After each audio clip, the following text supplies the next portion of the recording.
तो जय हिंद दोस्तों, एक नए अंदाज के साथ फिर से क्यूज स्टार्ट करते हैं, तो आप लोग वीडियो में बने रहिएगा। तो बताना है कि तापमान का निर्माण जो किया है किसके द्वारा किया गया है? तापमापी का निर्माण किसके द्वारा किया गया? गैलीलियो के द्वारा। ठीक है, उसके बाद बताना है जो बताना है सेल्सियस पैमाने में बताना है कि हिमांक जो होता है कितना डिग्री सेल्सियस होता है? 0 डिग्री सेल्सियस। बताना है कि सेल्सियस पैमाने का जो आविष्कार किया है किसके द्वारा किया गया है? सेल्सियस ही किया था। ठीक है, सेल्सियस ही किया है। सेल्सियस कहाँ का वैज्ञानिक है? स्वीडन का। ठीक है, कहाँ का वैज्ञानिक है? स्वीडन का। उसके बाद बताना है कि इसका जो हो जाएगा भाप बिंदु जो होगा कितना डिग्री सेल्सियस है? 100 डिग्री सेल्सियस। ठीक है, उसके बाद बताना है कि बताना है कि इसके प्रत्येक भाग को कितना डिग्री सेल्सियस कहते हैं, यानी सेल्सियस पैमाने के प्रत्येक भाग को कितना डिग्री सेल्सियस कहते हैं? 100 डिग्री। 1 डिग्री सेल्सियस कहते हैं। ठीक है, उसके बाद बताना है कि फ़ारेनहाइट पैमाना जो है इसका आविष्कार जो है कौन किया है? किया था फ़ारेनहाइट। ठीक है, कहाँ का वैज्ञानिक है? जर्मनी का है। ठीक है, उसके बाद बताना है कि इसका हिमांक जो हो जाएगा कितना डिग्री फ़ारेनहाइट होगा? 32 डिग्री फ़ारेनहाइट। ठीक है, और इसका जो अगर भाप बिंदु पूछेगा तो 212 फ़ारेनहाइट। 212 degree Fahrenheit. बहुत बढ़िया। उसके बाद बताना है कि इनके बीच की दूरी को जो है कितने बराबर भागों में बांटा गया है? फ़ारेनहाइट की बात कर रहे हैं। 180। ठीक है, 180 बराबर भागों में बांटा गया है। उसके बाद बताना कि रोमन पैमानों को यानी कि कितने बराबर भागों में बांटा गया है? 80। ठीक है, बताना इसका हिमांक कितना हो जाएगा? 0 डिग्री। ठीक है, 0 डिग्री हो जाएगा। उसके बाद बताना है कि इसका भाप बिंदु कितना हो जाएगा? 80 डिग्री। 80 degree Roman. ठीक है, बताना है कि केल्विन पैमाने में यानी कि इसका हिमांक कितना हो जाएगा? 273 केल्विन। ठीक है, उसके बाद बताना है कि इसका भाप बिंदु कितना हो जाएगा? 373। ठीक है, 373 केल्विन हो जाएगा। बताना है कि इनके दोनों बिंदुओं के बीच की दूरी को जो है वो मतलब कितने भागों में विभाजित किया गया है? 100 भागों में। ठीक है, बताना है कि रैंकिंग पैमाना। ठीक है, रैंकिंग पैमाना जो है इनका मतलब इसका जो हिमांक हो जाएगा कितना हो जाएगा? 492। ठीक है, 492 याद रखना है। रैंकिंग पैमाने का हिमांक कितना हो जाएगा? 492। ठीक है, और इसका भाप बिंदु की बात करेगा तो 672। कितना हो जाएगा? 672। बताना है कि रैंकिंग पैमाना जो है मतलब इसको कितने भागों में बांटा गया है? 180। ठीक है, 180 बराबर भागों में बांटा गया है। और 180 और किसका था? इसका था एक और था ना, फ़ारेनहाइट का। ठीक है, फ़ारेनहाइट का था। उसके बाद बताना है कि तापमान बढ़ने पर आयतन क्या होता है? बढ़ता है। ठीक है, इसलिए इसका घनत्व क्या होता है? घटता है। बताना घनत्व बराबर क्या हो जाएगा? द्रव्यमान बटा आयतन। ठीक है, द्रव्यमान बटा आयतन हो जाएगा। उसके बाद बताना है कि मानव शरीर का तापमान कितना डिग्री फ़ारेनहाइट होता है? 98.6। ठीक है, 98.6 डिग्री फ़ारेनहाइट हो जाएगा। और सेल्सियस की बात करेंगे तो 37 डिग्री सेल्सियस हो जाएगा। ठीक है, उसके बाद बताना है कि बताना है कि पहले सेल्सियस पैमाने को किस नाम से जाना जाता था? क्या कहा जाता था इसको? सेंटीग्रेड पैमाना। ठीक है, सेंटीग्रेड पैमाना कहा जाता था। बताना है कि केल्विन में व्यक्त ताप में डिग्री जो होता है नहीं लिखा जाता है। कितना मतलब किसको नहीं लिखा जाता है? डिग्री को ही नहीं लिखा जाता है। बताना है पारा जो जमता है कितना डिग्री सेल्सियस पे? -39 डिग्री सेल्सियस। जैसे कि ये है ना कि केल्विन क्वेश्चन नहीं समझी। जैसे क्वेश्चन ये था कि केल्विन में व्यक्त ताप में जो है नहीं लिखा जाता है। क्या नहीं लिखा जाता था? डिग्री। जैसे कि तुमको बता रहे ये जो था ना केल्विन पैमाना में इसका हिमांक कितना था? 273 केल्विन। इसमें डिग्री नहीं, ऑप्शन में तुमको ये भी दे देगा 273 डिग्री केल्विन भी दे देगा और 273 केल्विन भी दे देगा। तो यहाँ पे ये समझना है कि हिमांक जो हो जाएगा इसका हिमांक यानी कि केल्विन में कभी डिग्री नहीं लगता है। 273 केल्विन हो जाएगा। अगर इसी का भाप बिंदु पूछेगा तो 373 केल्विन होगा, न कि 373 डिग्री केल्विन होगा। इसको याद रखना है, फंसाने के लिए ऐसा दे देता है ऑप्शन में। बताना है कि अल्कोहल जो है वो कितना डिग्री सेल्सियस पे जमता है? -115 डिग्री सेल्सियस से। बहुत बढ़िया जवाब। उसके बाद बताना है कि बर्फ का ऊष्माधारिता कितना होता है? बर्फ का 2100। ठीक है, 2100 हो जाएगा। और पारा का 140। ठीक है, बताना लेड का कितना हो जाएगा? 130। ठीक है, लोहा का 460 और किरोसिन तेल का कहेगा तो 210 और जल का कितना हो जाएगा? 4200 हो जाएगा। ठीक है, उसके बाद बताना है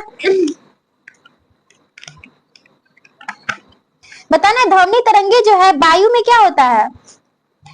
अनुदैर्घ्य। ठीक है, ध्वनि तरंगे वायु में अनुदैर्घ्य हो जाएगा। उसके बाद द्रव्य की सतह पे कहेगा तो अनुप्रस्थ। द्रव्य की सतह पे क्या हो जाएगा? अनुप्रस्थ हो जाएगा। तथा अगर इसमें द्रव्य के अंदर की बात करेगा तो अनुदैर्घ्य। द्रव्य की सतह पे क्या हो जाएगा? अनुप्रस्थ हो जाएगा। और द्रव्य के अंदर कहेगा तो अनुदैर्घ्य हो जाएगा। तथा ठोस में अगर मतलब क्या हो जाएगा इसका? अनुप्रस्थ। ठोस में अगर कहेगा ना तो अनुप्रस्थ और अनुदैर्घ्य दोनों होता है, ठीक ना, याद रखना है। अच्छा बताना है कि अश्रव तरंगे का जो है मतलब इसका आवृत्ति परिसर जो है कितना हो जाएगा।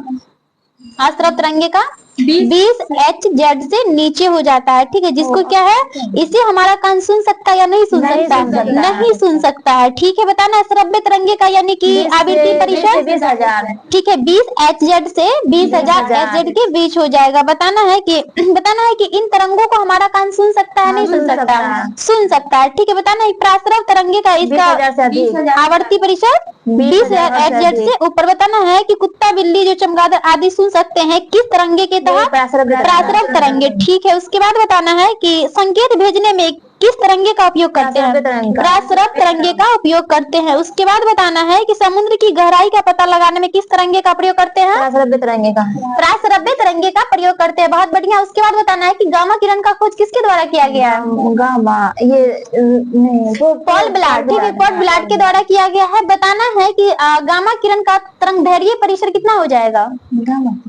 हाँ 10 की पावर माइनस 14 मीटर से 10 की पावर माइनस 10 मीटर हो जाएगा। उसके बाद बताना एक्स किरण की खोज कौन किया है, रोएंटजन, ठीक है। परावैंगनिक किरण का खोज रीटर किया है, ठीक है। बताना है दृश्य विकिरण का खोज कौन किया है, न्यूटन। दृश्य विकिरण का खोज कौन किया है, न्यूटन किया है। उसके बाद बताना है कि अवरक्त विकिरण का खोज हर्सेल के द्वारा किया गया है, ठीक है। उसके बाद बताना है कि गामा किरण का खोज कौन किया है, पॉल ब्लाट, लेकिन इसका नामकरण कौन किया है, रदरफोर्ड के द्वारा किया गया, ठीक है। बताना है दीर्घ रेडियो तरंगे की खोज कौन किया है, मार्कोनी किया है। उसके बाद बताना है कि दृश्य विकिरण का आवर्ती परिसर कितना हो जाएगा, आवृत्ति परिसर इसका कितना हो जाएगा, 10 की पावर 14 से लेकर के 10 की पावर 12 तक होता है।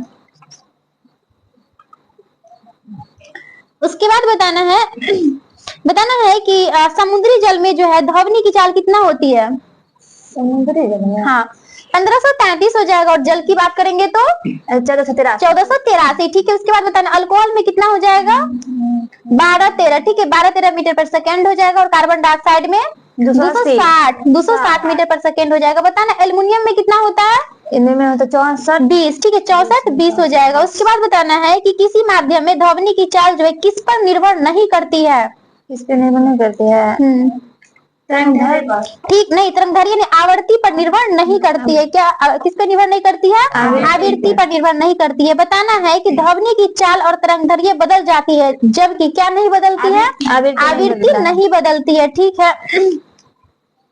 बताना है कि ध्वनि की चाल अगर दाब मतलब घटाने पर क्या होता है, दाब घटाने या बढ़ाने पर ध्वनि की चाल क्या होता है, अपरिवर्तित रहती है, ठीक है। याद रखना है कि दाब घटाने या बढ़ाने पर ध्वनि की चाल क्या होता है, अपरिवर्तित रहता है। उसके बाद बताना है कि माध्यम का ताप बढ़ाने पर उसमें ध्वनि की चाल क्या होता है, बढ़ जाता है, ठीक है। याद रखना है कि माध्यम का ताप बढ़ाने पर उसमें ध्वनि की चाल क्या होता है, बढ़ जाता है, ठीक है। बताना है कि वायु में प्रति 1 डिग्री सेल्सियस तापमान मतलब ताप बढ़ाने पर ध्वनि की चाल में कितना मतलब वृद्धि होती है, 0.61, ठीक है, 0.61 मीटर पर सेकेंड की वृद्धि होती है, याद रखना है।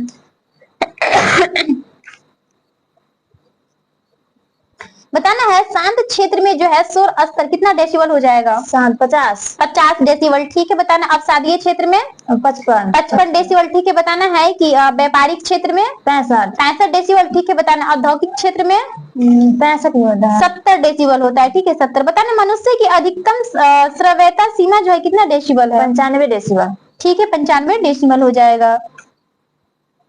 बताना है कि इससे अधिक तीव्रता की ध्वनि को मनुष्य सुन सकता है या नहीं सुन सकता है, नहीं सुन सकता है। उसके बाद बताना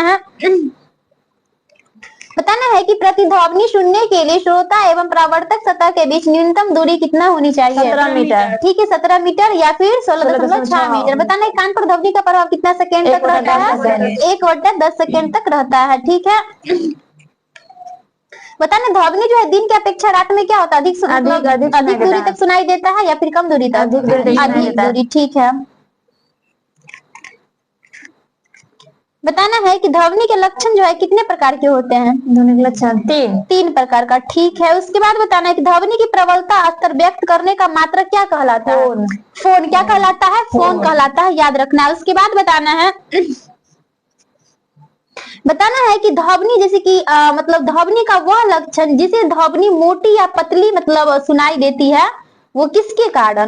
तारतम्य के कारण। किसके कारण मोटी या पतली सुनाई देती है? तारतम्य के कारण। ठीक है, याद रखना है। उसके बाद बताना है कि वह लक्षण जिसके कारण हमें समान प्रबलता तथा समान तारतम्य की ध्वनियों में अंतर प्रतीत होता है, किसके कारण?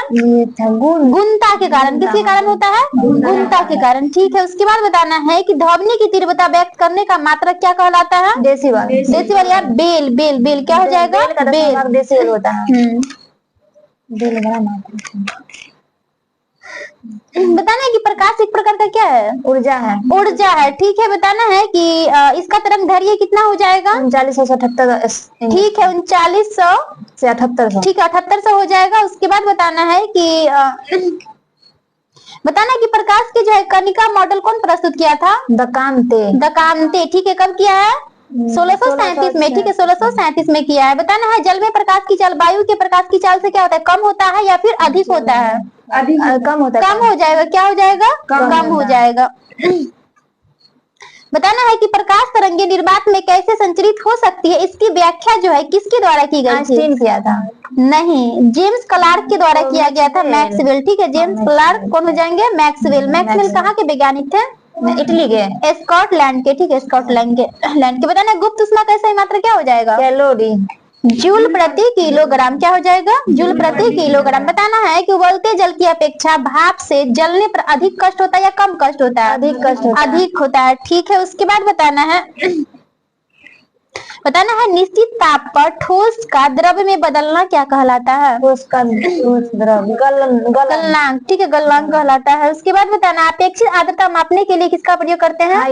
हाइग्रोमीटर करते हैं। ठीक है, उसके बाद बताना है ओस बनने के लिए कितना प्रतिशत अपेक्षित आर्द्रता होनी चाहिए? 100% हो जाएगा। कितना हो जाएगा? 100% हो जाएगा। उसके बाद बताना है कि किसका तरंगदैर्घ्य, किस प्रकाश के रंग का तरंगदैर्घ्य अधिकतम होता है? लाल का। ठीक है, उसके बाद बताना है कि अपवर्तनांक किसका अधिक होता है? बैगनी का। और कम कहेगा तो लाल का। उसके बाद बताना है कि पारदर्शी पदार्थ में जैसे जैसे प्रकाश के रंगों का अपवर्तनांक बढ़ता है वैसे वैसे पदार्थ में उसकी चाल क्या होती है? बढ़ती है। कम हो जाएगा। ठीक है, कम होता है। बताना इंद्रधनुष कितने प्रकार का होता है? 2 प्रकार का। 2 प्रकार का होता है। ठीक है, प्रकाश तरंगे कैसे तरंगे हैं? अनुप्रस्थ। ठीक है, बताना है कि आंख के अंदर जो भरे जलीय द्रव्य है और कांच द्रव्य का अपवर्तनांक कितना होता है? 1.336। ठीक है, 1.336 होता है। उसके बाद बताना है रेटिना पर वस्तु का प्रतिबिंब कैसा बनता है? ठीक है, उल्टा और वास्तविक बनता है। ठीक है, उसके बाद बताना है जब आंख में धूल जाती है तो उसका नेत्र क्या होता है? नेत्र श्लेष्मता यानी कि मतलब सूज जाता है और क्या होता है? लाल हो जाता है। बताना है कि एक सामान्य मनुष्य में यानी कि अनंत पर स्थित जो वस्तुओं को मतलब इसका न्यूनतम दूरी बताना है दृष्टि का। किसका? 25। अधिकतम कहेगा तो अनंत हो जाएगा। ठीक है,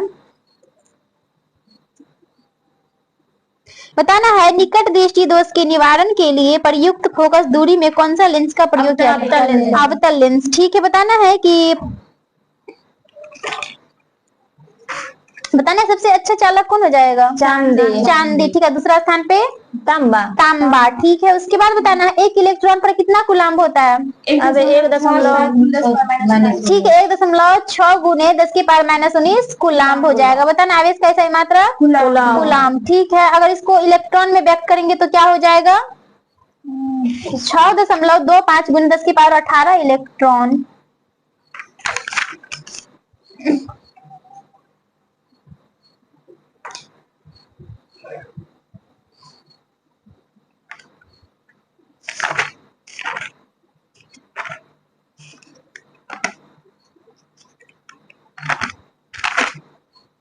बताना है कि 1 योटा बराबर क्या हो जाएगा?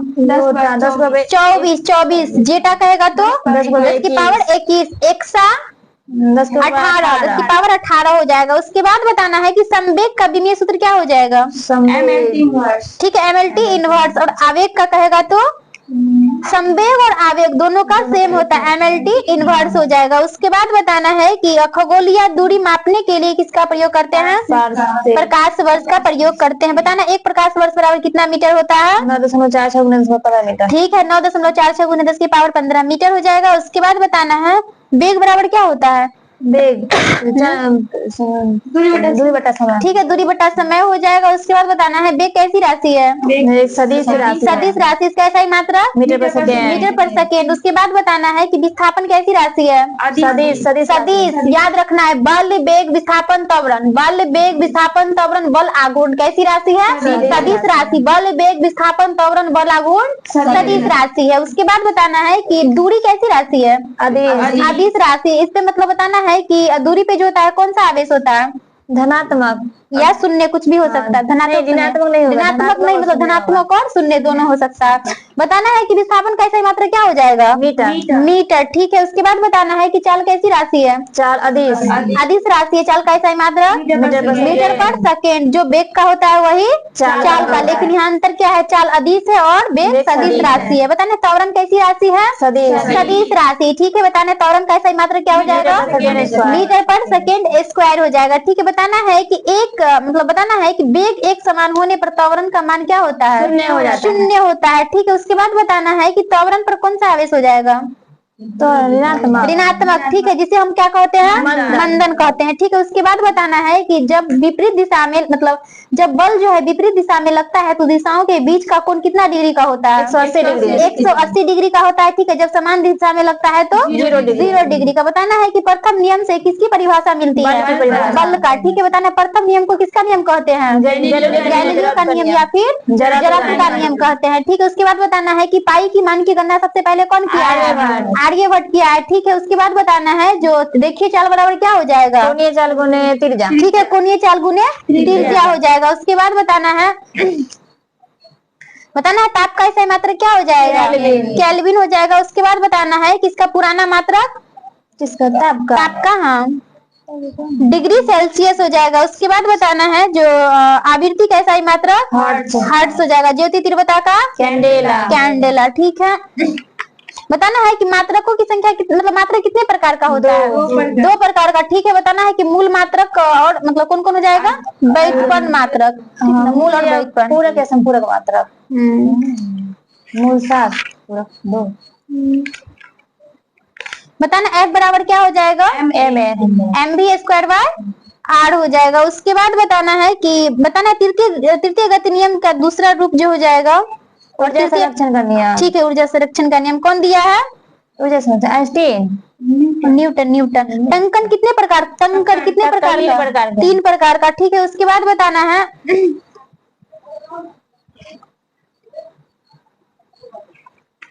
बताना है कि गतिज ऊर्जा बराबर क्या हो जाएगा? ठीक है, 1/2 mv स्क्वायर हो जाएगा। यानी कि हम किनेटिक एनर्जी किसको बोलते हैं? गतिज ऊर्जा को। बताना है कि पोटेंशियल एनर्जी यानी कि स्थितिज ऊर्जा बराबर क्या हो जाएगा? mgs। ठीक है, बताना घड़ी की चाबी में कौन सा ऊर्जा होता है? स्थितिज। बताना है कि हुई स्प्रिंग मतलब तनी हुई स्प्रिंग या कमानी की ऊर्जा में स्थितिज ऊर्जा ही हो जाएगा। उसके बाद बताना है कि ऊर्जा जो है वो कैसी राशि है? ऊर्जा अदिश राशि। इसका सही मात्रा क्या हो जाएगा? जूल। ठीक है, बताना है कि बताना यांत्रिक ऊर्जा जो है वो कितने प्रकार का होता है? 2 प्रकार का। कौन कौन हो जाएगा? गतिज और स्थितिज हो जाएगा। बताना है कि बल एवं विस्थापन के बीच का मतलब कोण जो मतलब होता है कितना डिग्री का होने पर वो अधिकतम हो जाएगा? 0 डिग्री का कोण होने पर कार्य क्या होता है? अधिकतम होता है। उसके बाद बताना है कि बल एवं विस्थापन बीच का कोण कितना डिग्री होने पे शून्य होगा? 90 डिग्री। ठीक है, बताना है कि बल एवं विस्थापन के बीच का कोण जो है कितना डिग्री होने पर किया गया कार्य शून्य होता है? जस्ट बोले हैं 90 डिग्री। ठीक है, बताना है कार्य बराबर बल गुने विस्थापन। बताना है घर्षण बल के अधीन किया गया कार्य क्या होता है? शून्य नहीं, ऋणात्मक होता है। बताना है घर्षण गुणांक का मान कितना से कितना के बीच होता है? 0 से 1 के बीच होता है। ठीक है, बताना है घर्षण गुणांक जो है वो मतलब कैसी राशि है? मात्रकहीन एवं विमानहीन राशि है। ठीक है, बताना है घर्षण कितने प्रकार का होता है? 4 प्रकार का होता है। ठीक है, बताना है कि मनुष्य का हाथ और ये क्या कहता है? तृतीय श्रेणी में आता है। मनुष्य का हाथ और चिमटा किस श्रेणी में आता है? तृतीय श्रेणी में आता है। उसके बाद बताना है जो जैसे नींबू निचोड़ने का मशीन हो गया, खैनी काटने का मशीन द्वितीय श्रेणी में आता है। ठीक है, उसके बाद बताना है कि साइकिल का ब्रेक, झूला, मशीन, शीश, उसके बाद क्या करता है, सरसी, तराजू, ये सब किस श्रेणी में आता है, प्रथम श्रेणी में आता है। ठीक है, बताना है जो सार्वत्रिक गुरुत्वाकर्षण नियतांक का प्रयोग जो है, मतलब इसका मान सबसे पहले कौन दिया है, 70 कब दिया है, 1788 में। बताना है कैपिटल जी का मान जो है कितना हो जाएगा, 6.67 न्यूटन मीटर स्क्वायर प्रति जी। ठीक है, 6.67 गुने 10 की पावर -11 न्यूटन मीटर स्क्वायर पर केजी स्क्वायर होता है। स्मॉल जी का मान कहेगा तो 9.8 मीटर पर सेकेंड स्क्वायर। ठीक है, 9.8 मीटर पर सेकेंड स्क्वायर। बताना है कि पृथ्वी की सतह से ऊपर या नीचे जाने पर जी का मान क्या होता है, घटता है। ठीक है, बताना है कि पृथ्वी के केंद्र पर गुरुत्वीय त्वरण का मान 0 यानी 0 होता है। बताना है कि पृथ्वी के ध्रुव पर जी का मान अधिकतम। ठीक है, बताना है विषुवत रेखा पे न्यूनतम होता है। बताना है घूर्णन, बताना है पृथ्वी के घूर्णन गति बढ़ने पर जी का मान क्या होता है, विषुवत रेखा पर कम हो जाता है, याद रखना, ध्रुव बढ़ जाता है। ठीक है, बताना शक्ति बराबर क्या हो जाएगा, कार्य बटा समय। ठीक है, कार्य बटा समय हो जाएगा। उसके बाद बताना 1 किलोवाट घंटा बराबर कितना वाट, 1000 वाट। 1000 वाट। ठीक है, उसके बाद बताना है कि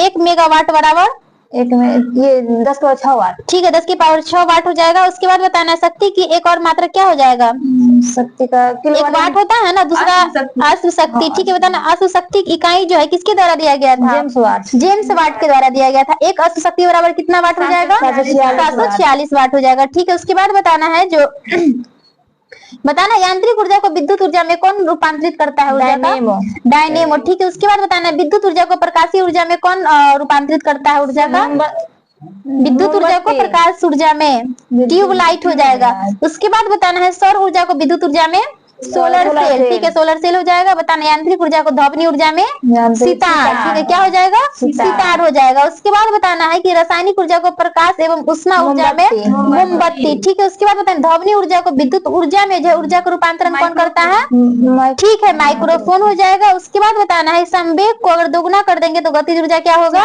4 गुना। ठीक है, बताना कार्य करने की दर को क्या कहते हैं, शक्ति कहते हैं। ठीक है, शक्ति कैसा ही मात्रा, वाट। ठीक है, बताना है जब हम जब लिफ्ट ऊपर या मतलब नीचे की ओर जाती है तो लिफ्ट में स्थित पिंड का भार क्या होता है, ऊपर नीचे दोनों।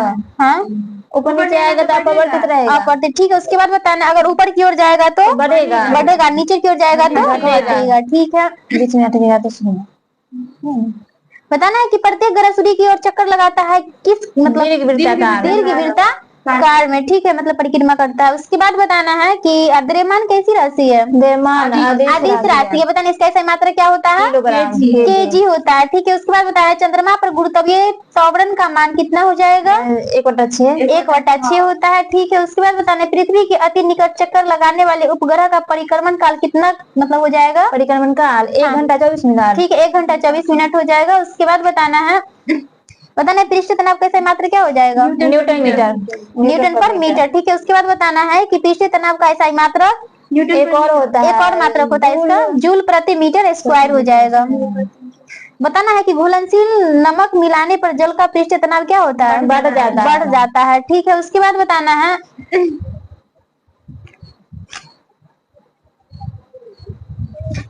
बताना है कि जल का महत्तम घनत्व जो हो जाएगा कितना हो जाएगा, 4 डिग्री सेल्सियस। अगर फ़ारेनहाइट में पूछेगा तो नहीं 39.2 डिग्री फ़ारेनहाइट हो जाएगा। बताना भारी जल कितना डिग्री सेल्सियस पे जमता है, 3.8 डिग्री सेल्सियस पे जमता है। उसके बाद बताना है कि वायुमंडलीय दाब को किसमें मापा जाता है, बैरोमीटर। ठीक है, बताना है वायुमंडलीय दाब बराबर क्या हो जाएगा, कितना न्यूटन, 10 मीटर पर मीटर स्क्वायर, 10 की पावर 5 न्यूटन पर मीटर स्क्वायर। बताना दाब का दूसरा ऐसा ही मात्रा क्या हो जाएगा, एक तो पास्कल होता है, दूसरा न्यूटन पर मीटर। ठीक है, न्यूटन पर मीटर स्क्वायर हो जाएगा। बताना दाब कैसी राशि है, अदिश राशि है। ठीक है, बताना आयतन मतलब बताना है कि गर्म करने पर जिन पदार्थों का आयतन अगर बढ़ता है तो दाब बढ़ने पर उनका गलनांक क्या होता है, बढ़ता है। ठीक है, बताना सभी द्रव्य का क्वथनांक दाब बढ़ने पर क्या होता है, घटता बढ़ता क्या होता है, क्वथनांक बढ़ जाता है। ठीक है, बताना उत्प्लावन बल का जो है अध्ययन सर्वप्रथम कौन किया था, आर्किमिडीज। ठीक है, बताना है सभी विद्युत चुंबकीय तरंगे किसकी बनी होती है, नर्म लोहा का ऑक्साइड, फोटोन की बनी होती है। किसकी बनी होती है, फोटोन की बनी होती है। उसके बाद बताना है बताना है कि प्रत्यास्था गुणांक का SI मात्रा क्या हो जाएगा? प्रत्यास्था गुणांक न्यूटन मीटर स्क्वायर क्या हो जाएगा? न्यूटन मीटर स्क्वायर हो जाएगा। बताना है कि किस के अनुसार जो है गतिज ऊर्जा के बढ़ने से दाब घटता है? बर्नौली प्रमेय के अनुसार। बताना है कि बर्नौली प्रमेय जो है किसके सिद्धांत पर कार्य करता है? ऊर्जा संरक्षण के सिद्धांत पे कार्य करता है। बताना है कि तरलता व श्यानता दोनों एक दूसरे का क्या होता है? वैध क्रमानुपाती हो जाएगा। बताना एक आदर्श तरल की श्यानता मतलब क्या हो जाएगा? शून्य होती है। ठीक है। बताना ताप बढ़ने पर द्रव्य की श्यानता क्या होती है? घट जाती है। ताप बढ़ने पर द्रव्य की श्यानता क्या होती है? घट जाती है। ठीक है। उसके बाद बताना कि गैस का पूछेगा ना तो क्या होता है? बढ़ जाता है। बताना है कि द्रव्य की श्यानता मापने में किस नियम का प्रयोग करते हैं? स्टोक का नियम का प्रयोग करते हैं। स्टोक का नियम।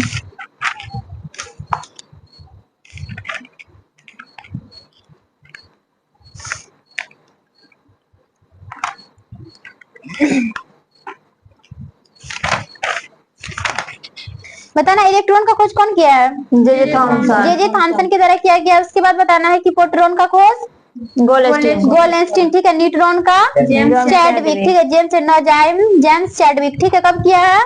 1932 में किया है। उसके बाद बताना है कि इलेक्ट्रॉन का द्रव्यमान कितना हो जाएगा ग्राम में? 9.1095 गुने 10⁻⁻28 ग्राम हो जाएगा। उसके बाद बताना है कि सबसे पहले इलेक्ट्रॉन के आवेश का सफलतापूर्वक निर्धारण कौन किया है? मिल्टन किया है। ठीक है। उसके बाद बताना है कि इलेक्ट्रॉन की तरंग प्रकृति की खोज कौन किया है? De Broglie. कौन किया है? De Broglie. बताना है कि जैसे कि प्रोटॉन का खोज तो गोल्डस्टीन किया है, लेकिन पॉजिट्रॉनों का खोज कौन किया है? एंडरसन के द्वारा किया गया। बताना है कि न्यूट्रॉनों का खोज कौन किया है? पॉली। कब किया है? 1930 में। पहले न्यूट्रॉनों का ही खोज हुआ है 1930 में, पॉली के द्वारा किया गया। उसके बाद न्यूट्रॉन का खोज हुआ 1932 में चैडविक के द्वारा। बताना आधुनिक परमाणु सिद्धांत का जनक किसको माना जाता है? जॉन डाल्टन को माना जाता है। ठीक है। उसके बाद बताना है कि मुद्रण धातु ऐसे पदार्थ के बने होते हैं जो जमने पर क्या होता है? आयतन में बढ़ता है। ठीक है। उसके बाद बताना है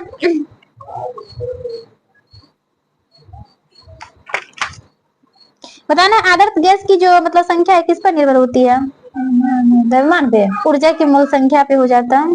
बताना है क्वांटम यांत्रिकी का मूल समीकरण जो है किसके द्वारा प्रतिपादित किया गया था? श्रोडिंगर के द्वारा। बताना है कि श्रोडिंगर जो है इनको भौतिक का नोबेल पुरस्कार कब दिया गया है? इसी के लिए दिया गया था 1933 में दिया गया है। ठीक है। 1933 में। बताना है सबसे अधिक जो समस्थानिक वाला तत्व कौन हो जाएगा? पोलोनियम। कौन हो जाएगा? पोलोनियम हो जाएगा। कितना होता है? 27 होता है। उसके बाद बताना है कि चट्टान की आयु ज्ञात करने में किसका प्रयोग करते हैं?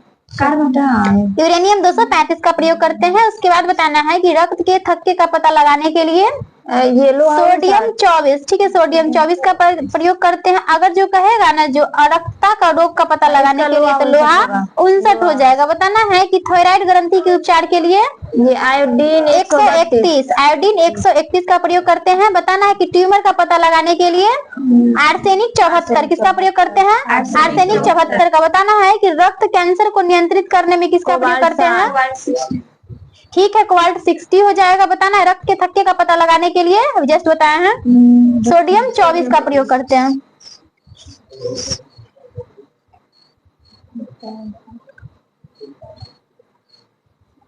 बताना है कि न्यूलैंड्स ने कल्पना की प्रकृति में केवल कितने तत्व विद्यमान था? 56 गो। ठीक है। उसके बाद बताना आधुनिक आवर्त सारणी किसके द्वारा दिया गया है? मोसले के द्वारा। कब दिया गया? 1913 में। बताना है कि मेंडलीव द्वारा बनाई गई आवर्ती में कितने वर्ग थे? 9 वर्ग। और आवर्त की बात करेगा तो 7 हो जाएगा। 7। उसके बाद बताना है कि अगर परमाणु का आकार बढ़ता है तो मतलब जैसे कि ऊपर जाने से नीचे मतलब ऊपर गया फिर नीचे आने पे बढ़ता है तो आवर्त में मतलब बाएं से दाएं जाने पर क्या हो जाएगा? घटेगा। ठीक है।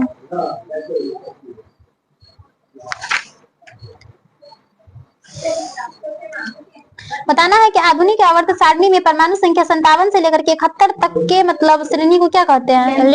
लेंथेनाइड श्रेणी। ठीक है, उसके बाद बताना है परमाणु संख्या 89 से लेकर के 103 तक के श्रेणी को एक्टिनाइड कहते हैं। ठीक है, बताना है प्रत्येक आवर्त का प्रथम सदस्य क्या होता है, कौन धातु है? क्षार धातु। कौन हो जाएगा? क्षार धातु। बताना है आधुनिक आवर्त सारणी में आवर्त की संख्या कितनी है? आवर्त 7। उसके बाद बताना है कि सबसे अधिक इलेक्ट्रॉन बंधुता किसकी होती है? क्लोरीन की होती है। ठीक है, उसके बाद बताना है कि किस वर्ग के तत्वों की इलेक्ट्रॉन बंधुता उच्च होती है? हेलोजन। 7 में कौन है? बताना आवर्त सारणी में अत्यधिक विद्युत ऋणात्मकता वाला तत्व कौन हो जाएगा? हाइड्रोजन हो जाएगा। हाइड्रोजन क्या है, धातु या अधातु है? अधातु है। अधातु है। ठीक है, उसके बाद बताना है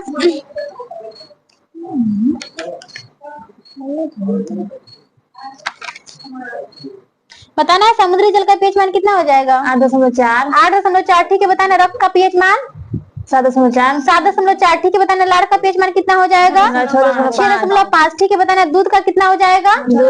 6.4 हो जाएगा। बताना है कि शराब का कितना हो जाएगा? 2.8। 2.8। ठीक है, बताना सिरका का कितना हो जाएगा? 2.4। नींबू का 2.2 हो जाएगा। ठीक है, उसके बाद बताना है बताना सिरका में कौन सा अम्ल होता है?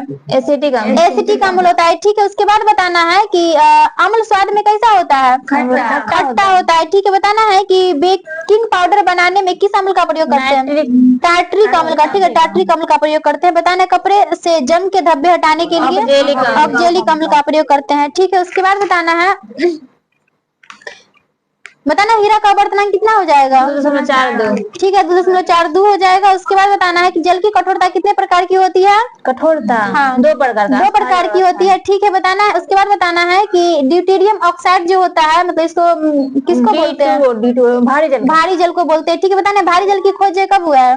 1932 में। ठीक है, 1932 में हुआ है। किसके द्वारा? यूरो के द्वारा किया गया था। ठीक है, बताना है कि मोती की रासायनिक संरचना जो है क्या हो जाएगा? ठीक है, कैल्शियम कार्बोनेट हो जाएगा। उसके बाद बताना है कि मोनाजाइट जो है कहाँ पाया जाता है? मोनाजाइट बालू में। ठीक है, किसका एस्क हो जाएगा? थोरियम का। वो बालू में पाया जाता है। मोनाजाइट किसका एस्क है? थोरियम का। ठीक है,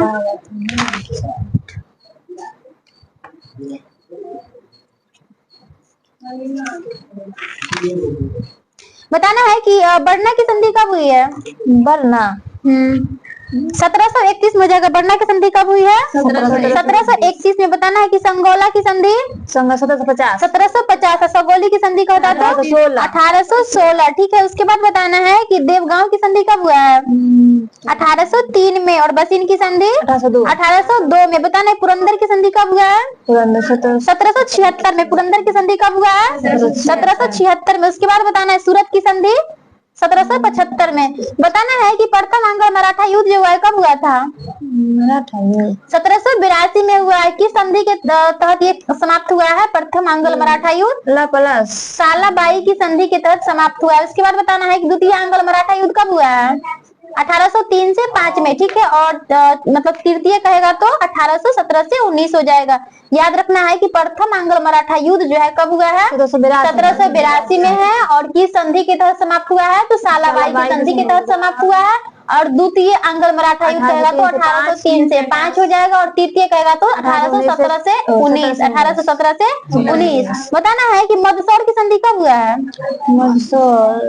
1818 में हुआ है। उसके बाद बताना है कि अवध का जो है संस्थापक कौन हो जाएगा? आदत खा कौन हो जाएगा? आदत खा हो जाएगा। बताना है कि बंगाल का यानी कि संस्थापक कौन हो जाएगा? मुर्शिद कुली खा कौन हो जाएगा? मुर्शिद कुली खा। उसके बाद बताना है कर्नाटक का सादुतुल्लाह खा कौन हो जाएगा? सादुतुल्लाह खा हो जाएगा। बताना है कि बालाजी बाजीराव को एक और किस नाम से जाना जाता है? ये मतलब जाने जाते हैं नाना साहब के नाम से। ठीक है, उसके बाद बताना है कि बालाजी की मृत्यु कब हुई थी?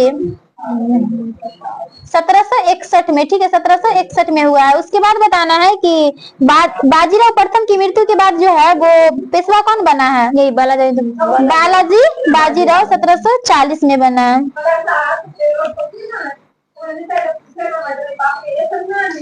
बताना अहमद शाह अब्दावाली का वास्तविक नाम क्या था? अहमद खां, क्या नाम था? अहमद खां। उसके बाद बताना है कि इसने भारत पर कितना बार आक्रमण किया है? 8 बार, ठीक है 8 बार किए हैं। उसके बाद बताना है कि मोहम्मद शाह का शासनकाल कब से कब तक था? 1719 से 1748 हो जाएगा, ठीक है। बताना है कि मराठा पेशवा बाजीराव प्रथम जो है वो दिल्ली पर हमला जो किए थे वो कब किए हैं? 1737 में। किसके शासनकाल में? मोहम्मद शाह के शासनकाल में किए हैं। बताना है उसके बाद कौन किया है दिल्ली पे मतलब आक्रमण? ईरानी का नादिर शाह। कौन किया है? कहाँ का था? ईरान का। कौन था? नादिर शाह। कब किया है? 1739 में, ठीक है। बताना है कि हैदराबाद की स्थापना किसके द्वारा किया गया है? कुली कुतुब शाह। तुरानियों के द्वारा। और अवध की स्थापना ईरानियों के द्वारा, ठीक है। बताना है कि रंगीला बादशाह किसको कहा जाता है? मोहम्मद शाह को। मोहम्मद शाह को, ठीक है। क्यों कहा जाता है? क्योंकि वो सुंदर युवतियों मतलब सुंदर नारी के प्रति अत्यधिक रुझाव मतलब रखने के कारण इनको रंगीला बादशाह कहा जाता है। उसके बाद बताना है कि ईरान का नेपोलियन किसको कहा जाता है? ये नादिर शाह को। नादिर शाह को कहा जाता है, ठीक है। बताना है कि जब नादिर शाह दिल्ली पर आक्रमण किए थे उस समय दिल्ली का शासन कौन था? मोहम्मद शाह। मोहम्मद शाह का शासन कब से कब तक था? 1719 से 1748 तक। उसके बाद बताना है कि लंपट मूर्ख किसको कहा जाता है?